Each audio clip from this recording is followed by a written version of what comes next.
Today I'm going to be showing you guys an insanely helpful exploit for people who want to play Ironman mode, people who want to play multiplayer without having to turn on mods, really those kind of people. So I want to go ahead and thank so much Moscow Love Machine for actually telling me this one over on Discord on how you can actually go in the game, and instead of a way I showed a long time ago, you can actually take territory without worrying about the AI trying to steal territory as well.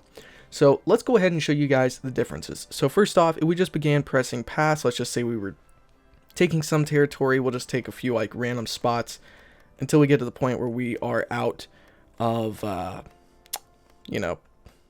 war points or whatever they're called here. So we're just going to go ahead and take a few more. We're almost done. Oh, whatever, I'll just do that and make some border gore. But as you can see, we went ahead and did that, and then Japan took something.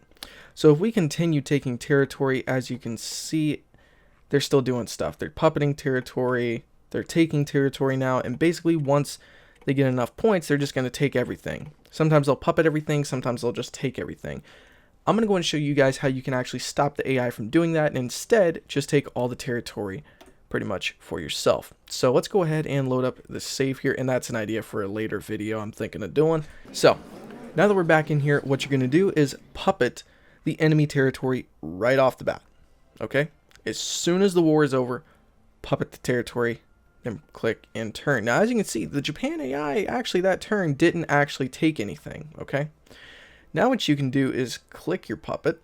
Okay, then what you can do next is after you've done this, you're going to be able to take the territory in the peace deal as the puppet. Okay, this is how easy it is. Let's see. Alright, so now we've gone ahead and yes, I accidentally took this little territory down here, but that's not going to be a big deal. So now that that's done, you're going to go ahead and click and turn. Now after the game is, or not the game is over, but as you can see, the Japan did not take any territory. The Soviet Union is entirely whole. Now as long as you have the, I believe it's Together for Victory DLC, you can now go to manage subjects, and because you puppeted them, you can send them equipment and then annex them. So let's go ahead and do that. And there. Alright, so now what's happened is they've taken our weapons. Because they were our puppet, they didn't have a choice. So if we have, let's just go ahead and cheat here and give ourselves about 60 more political power, and we made Japan go to war with the Soviets and the thing just like a proof of point. So alright, let's go ahead one more day, and now we have enough. There we go. So now what you would do is obviously annex the territory, and just like that, once the game loads up, or doesn't crash, please no paradox crash report, there we go, boom.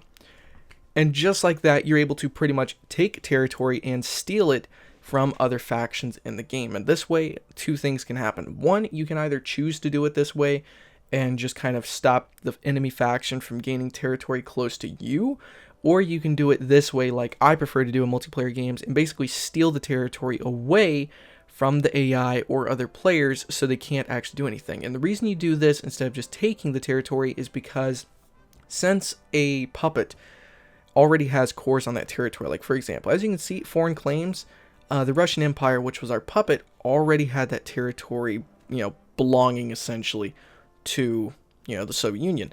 Now, because that state was a core territory, that puppet will actually be able to take the territory back a lot cheaper than what you could get, which is why we were able to take so much. And I don't know what that bloop sound is. If anybody knows what that sound is, if I heard something from Discord or Steam, I would really appreciate you to tell me in the comments.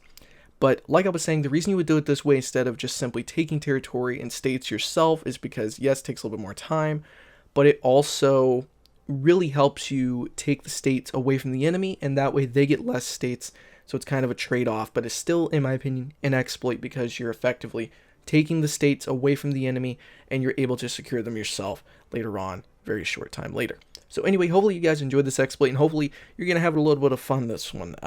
It's also very helpful if you're, say, for example, at the end of the game and you're trying to trade between, if you're in a multiplayer game, Soviet Union's taken out part of Europe, you've taken out the other part of Europe, and you don't want them to gain certain territories, that is another really good way you could actually do this. So again, guys, thank you so much for watching. I will see you guys next time. Stay awesome.